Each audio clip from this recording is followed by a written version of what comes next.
aplicada a pequenos animais. Eu sou a professora Renata Monção e hoje nós vamos falar sobre métodos complementares de exame. Quais são os objetivos de usarmos exames complementares?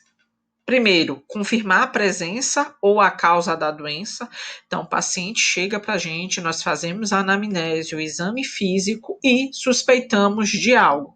Para confirmar, solicitamos, a depender do que o paciente tem, a depender da sua suspeita, diversos tipos de exames complementares.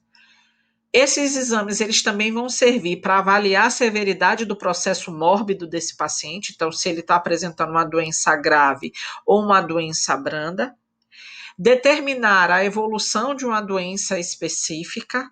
Então, existem pacientes que vão chegar, por exemplo, com um tumor de mama. Você vai solicitar uma citologia aspirativa ou você vai solicitar uma biópsia com exame histopatológico. Esse exame histopatológico, após o resultado, ele vai lhe dizer se o quadro dessa neoplasia é grave ou não. Se a gente vai ter que se preocupar muito com esse paciente, indicar quimioterapia, ou era um quadro brando onde esse paciente só vai precisar ser avaliado semestralmente e ser mantido em observação. Os exames complementares eles também servem para verificar a eficácia de determinado tratamento. Então, muitos pacientes eles chegam, por exemplo, com erliquiose, que é a doença transmitida pelo carrapato. A gente faz o uso da medicação por 28 dias e no final desses 28 dias a gente pede para que o tutor retorne e a gente avalia se o quadro clínico desse paciente, através dos exames hematológicos, melhorou ou não. Vamos citar apenas aqui alguns exames. Durante as aulas comentaremos mais sobre eles. Então, falando um pouquinho sobre punção exploratória, ela vai consistir na exploração de órgãos e cavidades internas através de agulha, cânula e similar, dos quais são retirados material para exame. Então, exemplo, paciente chegou, você fez a avaliação desse paciente, na palpação abdominal sentiu presença de uma massa. E você quer avaliar essa massa. Então, você vai coletar, através dessa punção, material e vai mandar esse material para o laboratório para fazer a avaliação. Também pode acontecer de algum paciente ter presença de líquido em cavidade. Também vai ser coletado através dessa punção e esse líquido ele vai ser mandado para o laboratório, onde será avaliado seu aspecto físico, químico, citológico e bacteriológico. Então, vamos ver através desse exame qual o tipo de célula que compõe esse líquido e se existe ou não presença de bactérias. A biópsia ela é normalmente utilizada para a coleta de fragmentos em tecidos onde a gente desconfie que possa estar tendo alguma alteração estrutural ou que possa estar tendo um quadro de neoplasia. Então, coletamos parte desse órgão, ou desse tecido, um fragmento desse órgão, desse tecido, colocamos, na maior parte dos casos, em formalina a 10%, solução de formalina a 10%, e eles são enviados para o laboratório para a realização das técnicas laboratoriais para a identificação do que está acontecendo ali.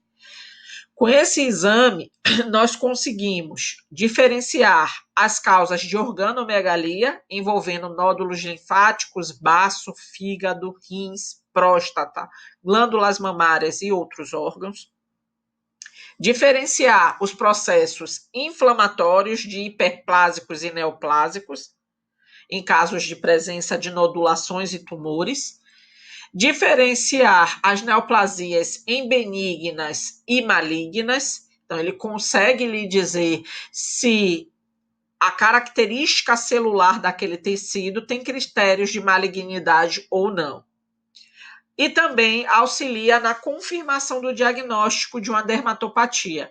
Por exemplo, existem pacientes que têm pênfigo foliáceo, lúpus eritematoso sistêmico, que são doenças que através da biópsia a gente consegue diferenciar e diagnosticar. E também temos os exames laboratoriais hematológicos. Entre esses hematológicos, nós temos o hemograma, que esse hemograma ele vai servir para avaliação das células brancas, vermelhas e plaquetas do sangue. Os exames bacteriológicos, que você pode só pedir a cultura para identificar a bactéria, mas também pode solicitar o exame de cultura com antibiograma, que através desse exame você vai conseguir, além de identificar a bactéria, saber qual antibiótico específico para fazer o tratamento deste paciente. Os parasitológicos, que pode ser de raspado cutâneo, quando a gente quer saber se esse paciente tem ácaro na pele, parasitológico de ouvido para avaliar se esse paciente tem ácaro no ouvido, e em casos de suspeita de verminose e de giardiose, os parasitológicos de fezes. E através do sangue também conseguimos fazer a determinação de vários tipos de enzimas, enzimas hepáticas, enzimas renais, enzimas pancreáticas.